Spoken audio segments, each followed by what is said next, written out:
ఈ చప్పిడి సావడాలంటారు చూడండి, అవి సావడాలని మేము అనం. అసలు ఇది తోక చేపలు అంటాం మేము, కానీ సావడాలంటే కదా చాలా మందికి తెలిసిద్ది. సావడాలి ఈ చప్పిడి ఏడు నెలలు వేసుకున్నాం కదా, ఇట్లా నీట్గా అయిపోతాయి చేపలు. చూడండి ఎంత నీట్గా ఉన్నాయి, ఇట్లా అయిపోతాయి. ఇంకా నీట్గా అయిపోతాయి. నేను కడుగుతాను కదా, ఇంకో 10 సార్లు కడుగుతాను, అప్పుడు ఇంకా నీట్గా ఉంటాయి. ఇదిగోండి అవి మురికి నీళ్ళు అట్ట వస్తాయి అనమాట, అంత దరిద్రంగా. ఇదిగోండి చేపలు చూడండి ఎలా కడిగానో, ఇదిగో ఎలా కడిగేసి శుభ్రం నీట్గా. ఇదిగోండి వాటర్ చూడండి ఎలా ఉన్నాయో. 10 సార్లు కాదు 11 సార్లు ఇంకా ఎక్కువే కడిగా నేను. మీకు చెప్పింది 10నే, నేను ఇంకా ఎక్కువసేపే కడిగు. నీళ్ళు చూడండి ఎలా కూడా ఇట్టుండవు కదా, బాగా మురిగ్గా ఉంటే. ఇదిగోండి ఇట్ట. ఇదిగోండి ఉల్లిపాయలు 4 ముక్కలు కోసుకోవాలి, పెద్ద పెద్ద ముక్కలు సన్నగా తరిగి, అంత పోయకుండా ఇవి ఇట్ట కోసుకోవాలి 4 ముక్కలు. మేము సన్నగా తరగం. ఇవ్వండి మిర్చి ఇలా తుంచేసుకోవటం. ఇది చిన్నులపాయ ఉంది కదా, దీన్ని నలగ కొట్టుకొని వేసుకోవటం. స్మెల్ బాగుంటుంది, చాలా బాగుంటుంది అనమాట.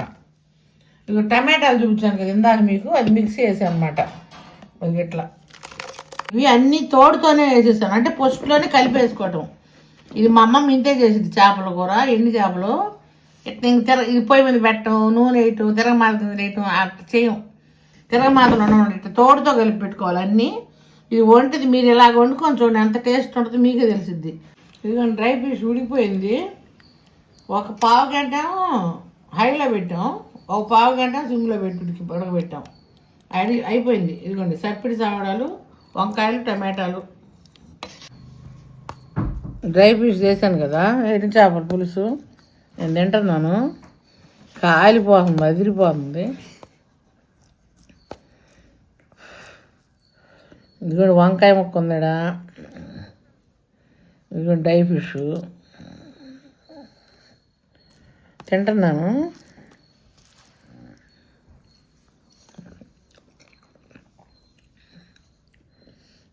చాలా బాగుంది. నెల రోజులు అయింది నాన్ వెజ్ తిని, చాలా బాగుంది. నెల రోజులు అయినందుకు కాదు, ఈ కర్రీ బాగుంటుంది, చేసుకోండి. చాలా బాగుంది ఈ కూర, నేను చెప్పినట్టు చేసుకోండి. ఇది మీకు నచ్చితే లైక్ చేయండి, షేర్ చేయండి, సబ్స్క్రైబ్ చేయండి, కామెంట్ కూడా పెట్టండి, చేసుకొని తినండి.